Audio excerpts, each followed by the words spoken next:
baca alhamdulillah, alhamdulillah, walaupun sepahit apapun, sesakit apapun, alhamdulillah terus saja berhari-hari saya itu. Bahkan sama Romo Yai itu dibilang nek kuat 40 dino, belum sampai 40 hari alhamdulillah padang kabeh saat itu. Kuwi gampang ta kuwi? Ono saya ning alhamdulillah. Jangan beri kesempatan pikiranmu dan hatimu tuh sambat.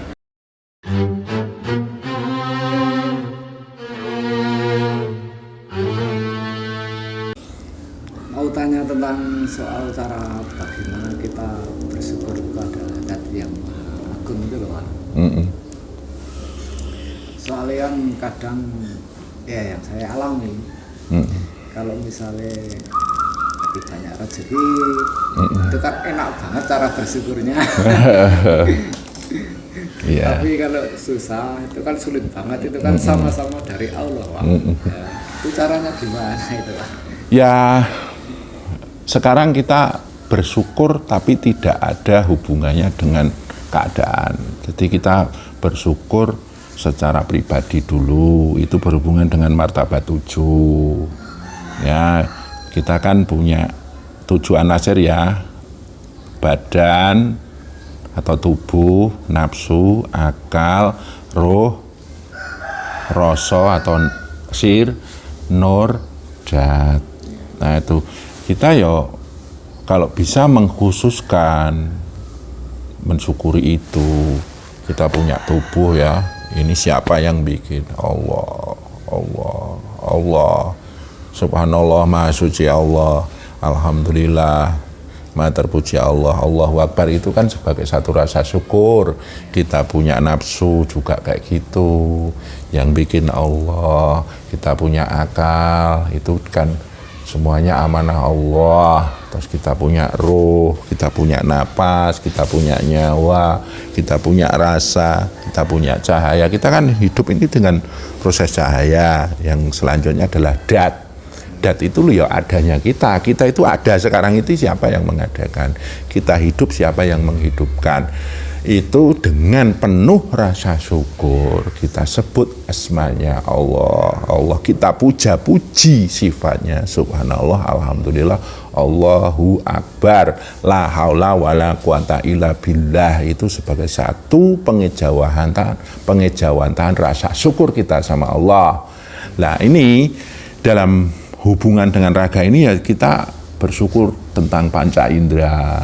Kita bisa melihat, mendengar, mencium, mencecap, bicara. Kita punya satu titik angan-angan, itu kan panca indera, itu harus kita syukuri. Itu siapa yang membuat, siapa yang mentitahkan, siapa yang menciptakan? Allah, diberikan kepada kita. Kita syukuri itu dengan puja-puji sifatnya tadi. Subhanallah, alhamdulillah, Allahu Akbar. Lah dalam hubungannya gini, hubungannya dengan nasib kehidupan, keadaan hidup kita, warna-warna hidup kita, yang kita istilahnya kita bungkus menjadi suka, duka, bahagia, menderita, itu ya harusnya kita sikapi dengan apa? Firman Allah, la in syakartum la azidannakum wala in kafartum inna azabi lasyadid. Kalau engkau bersyukur, engkau akan ditambahi nikmat dari Allah. Tapi kalau engkau kufur, sesungguhnya siksa Allah itu sangat pedih. Contohnya, ketika kita miskin, mungkin ketika kaya dulu kita lupa bersyukur. Makanya ketika kita miskin, ojo merontak dulu, jangan meratap dulu. Mungkin dulu pas kita kaya kita itu nggak bersyukur. Itu loh. Termasuk kekayaan tadi, 7 anasir tadi, kita kurang bersyukur. Nah mungkin ketika kita nggak bersyukur itu akhirnya memunculkan satu satu cobaan lah istilahnya, istilah umumnya kan kayak gitu. Makanya ketika kita miskin, istighfarlah. Jangan-jangan kemiskinan ini dari rasa kufurku, dari rasa ketidaksyukuranku. istighfar yang banyak, astagfirullah, astagfirullah, astagfirullah. Mungkin dulu waktu kaya kita nggak bersyukur. Makanya bayangkan dulu waktu kamu sukses, alhamdulillah, Allahu Akbar. Ketika kita sakit, tuh istighfarlah dalam sakitmu. Tetap puja-puji, subhanallah, maha suci Allah, alhamdulillah, maha terpuji Allah, maha agung Allah, Allahu Akbar. Sudah mentitahkan rasa sakit dalam tubuhku. Lah mungkin sakitku ini dulu karena ketika sehat aku nggak bersyukur. Istighfarlah dalam sakitmu. Dan syukurilah waktu sehatmu dulu yang belum sempat engkau syukuri.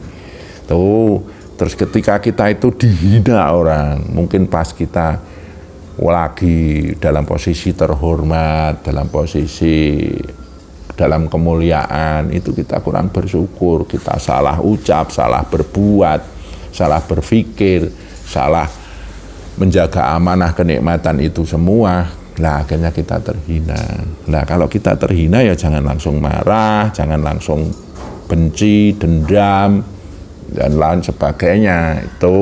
Itu nanti malah justru akan menambah penderitaan itu. Mungkin dulu kita kurang bersyukur, ya banyaklah istighfar kayak gitu.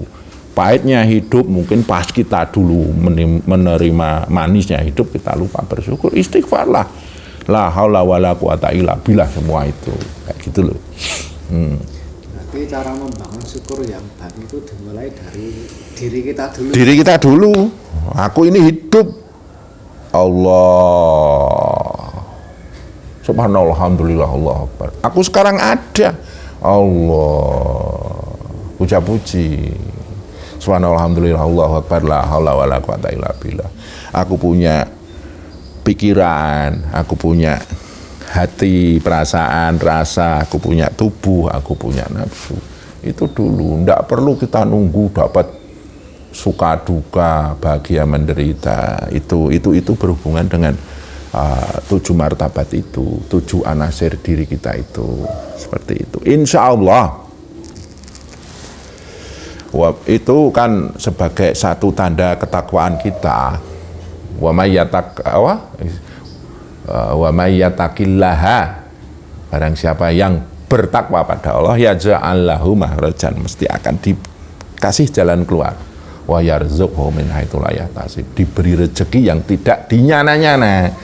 Rezekinya orang yang terhina itu dia mendapatkan kemuliaan. Rezekinya orang yang miskin dia akan mendapatkan kekayaan, atau dia mendapatkan ketenangan. Itu rezeki yang sudah alhamdulillah. Itu kita dihina, kita istilahnya disepelekan banyak orang, itu ya itu rezekinya ya terus kita dihargai, dihormati. Kalaupun tidak, kita mendapatkan satu ketenangan itu sudah rezeki. Terus dalam ketenangan itu kita bisa menyebut asma Allah. Kita tidak marah, tidak benci, kita tidak dendam, kita tidak istilahnya hatinya kemeropok, pikirannya puyeng. Itu sudah alhamdulillah. Karena apa? Karena sesungguhnya kebencian, dendam, iri, dengki, marah itu aslinya itu adalah pasung jiwa. Jiwa kita terpasung di situ. Maka kalau kita tenang, itu kita sudah lepas dari pasungan itu. Lah kita bisa sadar Allah dengan tauhid, kita bisa mengucap dengan syahadat, kemudian kita ulang-ulang dengan zikir, wirid dan warid. Lah itulah alhamdulillah. Seperti itu. Jangan mengira yang namanya rezeki itu harus berbentuk materi yang nampak-nampak. Kita tenang, kita bisa ingat Allah dengan tauhid, kita bisa ngucap namanya, menyebut namanya, puja-puji sifatnya, itu sudah alhamdulillah. Itu kita orang Islam itu ya meng sak urip ki meng sak delmo nglakoni, ngono to Mas Mogel. Masih tentang syukur. Yang saya rasakan selama ini ya, kalau kita tidak mau bersyukur itu pasti dipaksa Allah untuk bersyukur. Contohnya waktu saya sakit ya Pak, pas sakit kritis itu baru sadar kalau sehat itu nikmat. Apakah benar begitu, Pak? Ya seperti itu, makanya bersyukurlah sebelum kau dipaksa. Lah repot lagi, bersyukurlah sebelum kau dipaksa itu tidak mempan. Ya akhirnya wis dipaksa syukur, nggak mau syukur, lah itulah kufur. Lah pelaku kufur itu kan kafir nanti. Repotnya kan kayak gitu. Itu untung sampean masih bisa sadari itu. Tapi banyak loh orang yang dipaksa syukur aja tetap nggak bersyukur. Padahal kalau kufur itu inna adzab bila syadid itu banyak. Wis sudah hidupnya miskin, sakit-sakitan, tidak terhormat, tidak dalam kemuliaan, terus dia mulai lemah atau apa, tambah kufur, walah double atau siksaannya. Katanya lagi tadi juragan sambat ya. Nah iya, jadi juragan sambat ada. Ya memang sambatan uripe kan kayak gitu. Aliran kebatinan apa memang dibatin lah, batinnya bubar. Nah itu kan wis dohire sambatan, batinnya memang kemeropok kayak gitu loh. Repot kayak gitu. Intinya yang mudah aja, Pak. Cara bersyukur untuk menghadapi hidup itu gimana? Saya dulu ya saya pernah mondok di pesantren Al Mukarram Kiai Asy'ari Marzuki di Pondok Kota Gede. Masya Allah, saya itu pagi kuliah, malam ngaji ya. Walah, ndak punya duit lah, apalah, wes hidup, wonen nggak jelas lah, punya keinginan itu, wonen ya namanya anak muda ya. Itu apa perintahnya?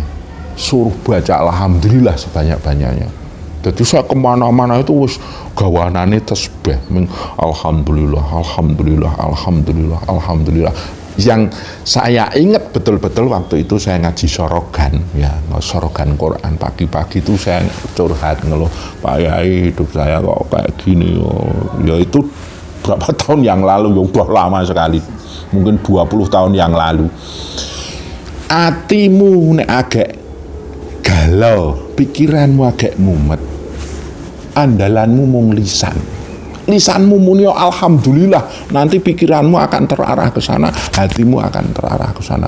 Jadi siang malam situ saya cuman baca alhamdulillah, alhamdulillah, walaupun sepahit apapun, sesakit apapun, alhamdulillah terus saja berhari-hari saya.